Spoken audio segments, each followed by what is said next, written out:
I want to talk today about the difference between the Mac Studio with the M2 Max chip, which is 2 years old, compared to the M3 iMac base model that I've been using for the past 11 months. And the base model only has 8 gigabytes of RAM and a 256 gigabyte hard drive and 2 Thunderbolt connectors on the back. That's it.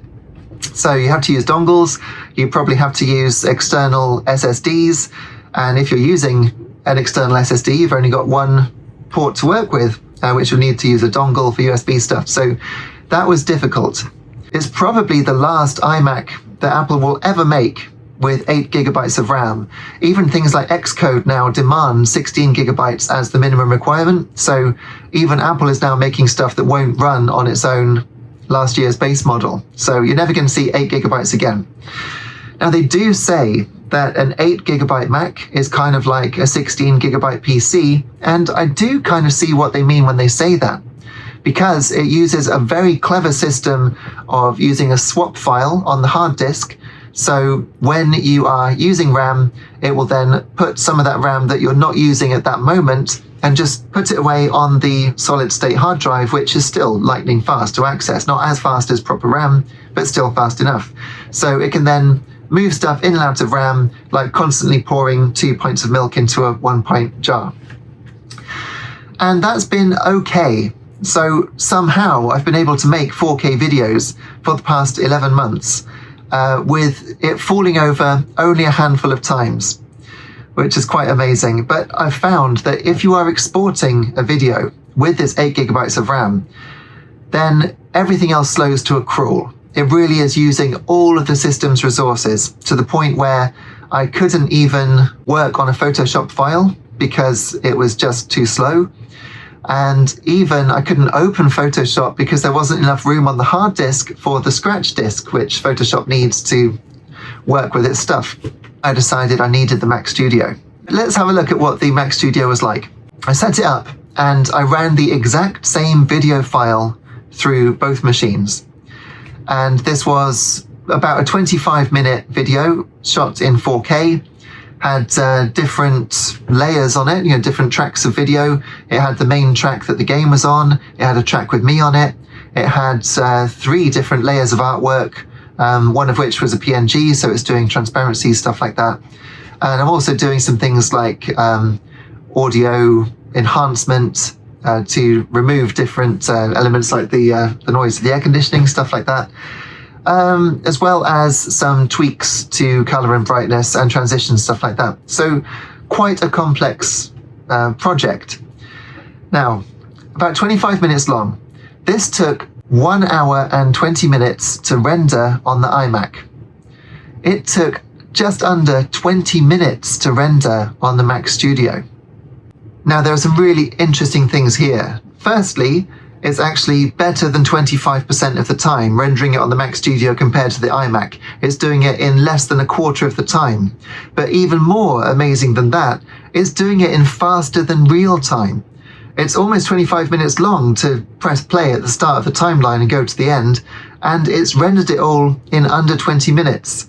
Which is mind-blowing. This is a 4K video with several different tracks going on. At the same time, unlike the iMac, which starts whirring away with its fan to keep up with the heat of generating this video, it's pretty much silent. I can't hear it over the aircon in my office, which means I'd be able to start filming another video without having to worry about the microphone picking up the sound of the iMac fan, which is just amazing.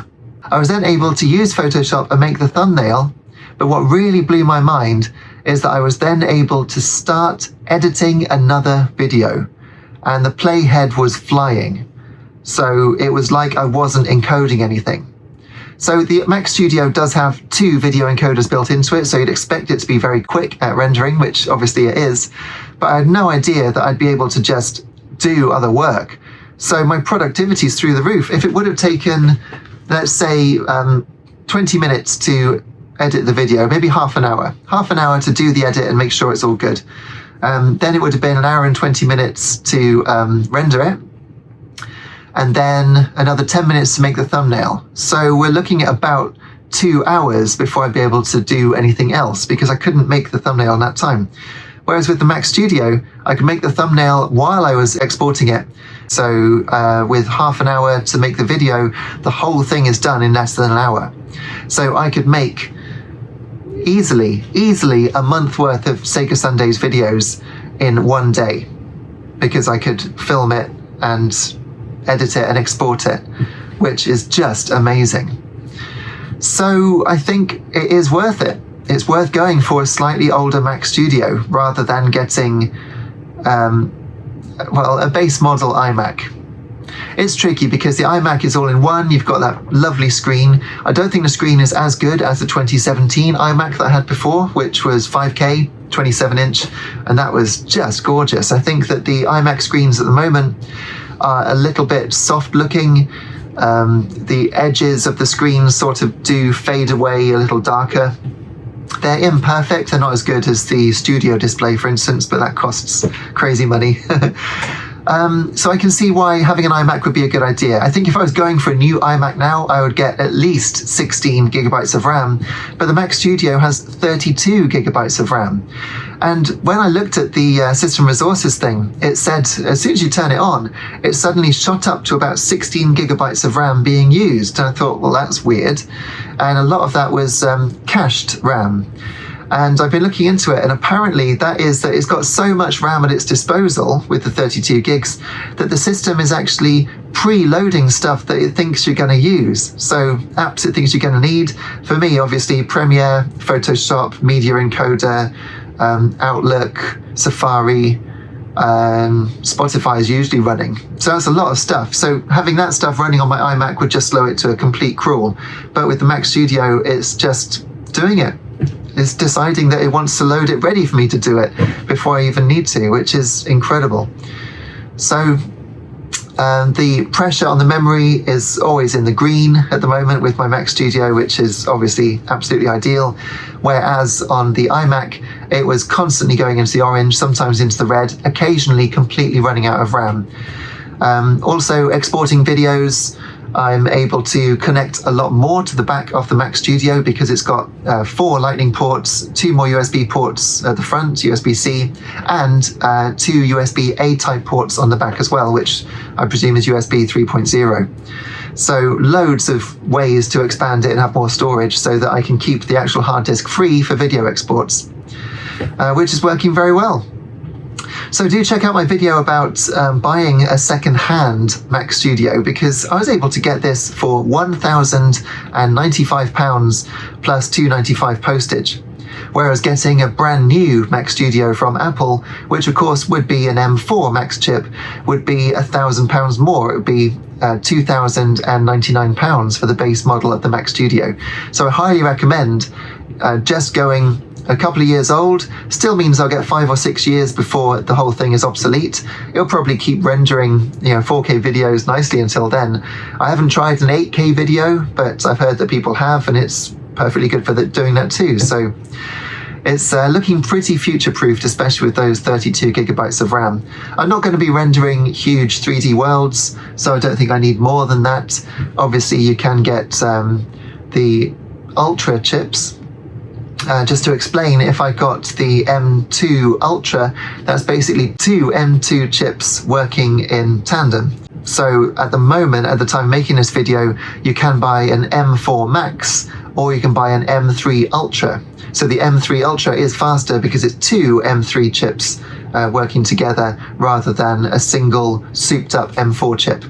So it's quite difficult to keep up with, and Apple keeps marching on with its own silicon now. We're onto M4. I wonder what the M5 will be like. But in terms of video editing at 4K and everything that I need to do in terms of working with Photoshop and Lightroom, everything like that, obviously you need a monitor. But in terms of what it can handle, at the moment, anything I can chuck at it. So I give the M2 Mac Studio a very well-deserved 5 stars, even in 2025. That's how good I think it is. So at the moment, I've still got the iMac itself.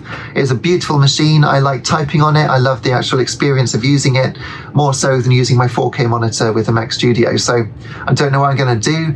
I do need a PA system, so I might sell the iMac to fund that. The person who gifted it to me has said that's okay because they just want me to be able to do my self-employed business, which is amazing. So thank you so much to them. But yeah, I think Mac Studio is going to hopefully be my workhorse now for the next 5 years. And I'm very pleased. So let me know in the comments what you think. Have you gone with a slightly older Mac Studio for 4K editing, or have you just gone for a 16 gigabyte or so modern M4 iMac? Let me know, and I'll see you again next time. Take care until then. Cheers.